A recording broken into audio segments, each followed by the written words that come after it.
not. But as soon as they're just with mates, they're really completely expressing themselves. And I really gravitate towards sort of that element when it comes to training youth. It's just that funness about it.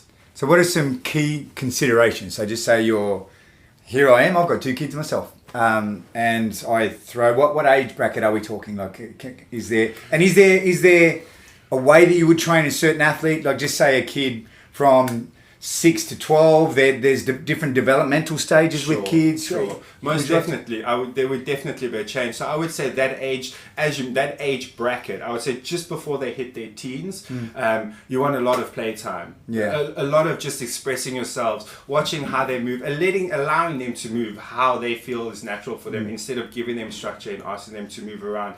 I find you can, when they get a little bit older into their teens, that sort of stuff can be coached out of them, which is personally for me, I don't like that idea of coaching that out of people. You always want them to have that expression and that freedom to actually play, how can we say, within their realm of what's comfortable for them.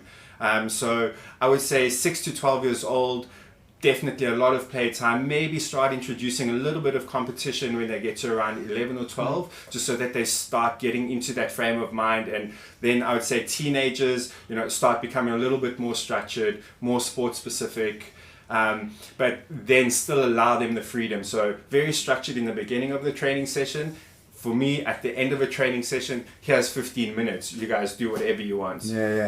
That's where they maintain those like finer skills that they've developed themselves, instead of you having to coach it into them or coaching it out of them. They still get to retain that. So I think that's where the big difference for me would be: a bit more structured in their teens, with some free play at the end, whereas younger youth, just the other way around, maybe a lot of free play, a lot of letting them express themselves with a bit of guidance, and then maybe in the end sort of something a bit more structured, just to start introducing them into that feel of what it's like to actually, as I said, just have a structured workout. Yeah, there's a lot of great research now on sport specialization and how it's different for sports. Like swimmers, you see swimmers and gymnasts, they seem to sport specialize pretty early, but it seems though it also comes at a cost later on. So it seems that the general consensus, for those of us not wanting to develop gold medal gymnasts or swimmers, if we're outside of that realm, it seems as though variability,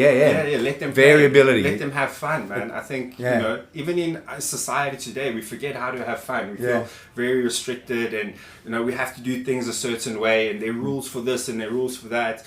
And I think if you're not at that level, at that professional level, like, just let people have fun, man. It's the easiest way for them to express themselves, and that's when you get the best out of people is when they can express themselves freely.